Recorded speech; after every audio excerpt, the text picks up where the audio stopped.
Hello and welcome to Book Club on the Go, the podcast where we explore one book at a time.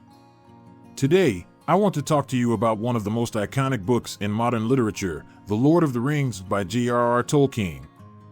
This book has captured the imaginations of millions of readers and has inspired countless adaptations and spin-off works.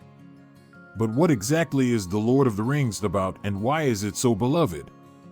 Think of Middle-earth, the world in which the story takes place, as a tapestry woven with threads of adventure, magic, and courage. The story follows Frodo Baggins as he embarks on a dangerous journey to destroy the One Ring, an artifact of immense power that has the potential to enslave the world. Along the way, Frodo is joined by a fellowship of unlikely heroes, each with their own unique abilities and motivations. There's the wizard Gandalf, the elf Legolas, the dwarf Gimli, and the humans Aragorn, Boromir, and Merry and Pippin. Together, they face daunting challenges, from battling giant spiders and bloodthirsty orcs to navigating treacherous mountains and dark forests. But this isn't just a story about good versus evil. It's a story about friendship, sacrifice, and the power of the human spirit to overcome even the greatest obstacles. It's a story about the journey, not just the destination, and the small moments of beauty and hope that can be found even in the darkest of times. Here's a brief summary of some of the important elements in each chapter of The Lord of the Rings. In the chapter The Fellowship of the Ring, Frodo Baggins receives the One Ring from his cousin Bilbo and sets out on a quest to destroy it. Gandalf the wizard discovers the true nature of the ring and joins Frodo on his journey. Frodo, Gandalf, and the hobbits Sam, Merry, and Pippin leave the Shire and encounter the first of many dangers on the road. The Fellowship is formed, including the human Aragorn, the elf Legolas, the dwarf Gimli, and the human Boromir.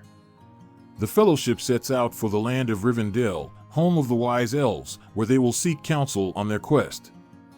In the chapter The Two Towers, Frodo and Sam set out on their own towards Mordor, while the rest of the Fellowship is separated and must face their own challenges. Aragorn, Legolas, and Gimli encounter the army of the Uruk-hai, led by the fearsome Saruman. Merry and Pippin are taken captive by the Ents, who are deciding whether to go to war against Saruman.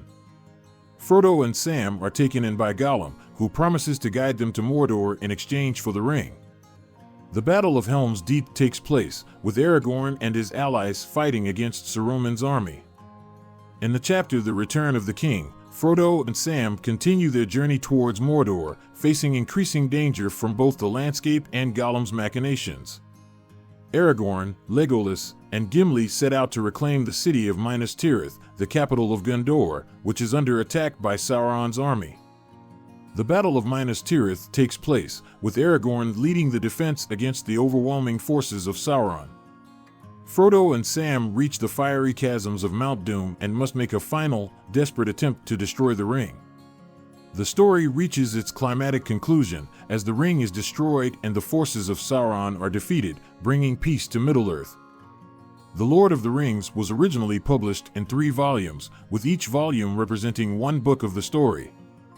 The books were published in the order The Fellowship of the Ring, The Two Towers, and The Return of the King. In the original manuscript, Tolkien wrote The Lord of the Rings as a single, continuous story, but his publisher suggested dividing it into multiple books for ease of reading. That's all for today's show. We hope you enjoyed our discussion. Remember, this podcast is all about exploring one book at a time. If you want to dive deeper and better understand the book, we recommend picking up a copy and reading it yourself. Make sure to tune in next week when we discuss another book. Don't forget to subscribe and review our podcast to help us reach more book lovers like you. Thanks for listening, and we'll see you in the next episode. Until next time, stay curious.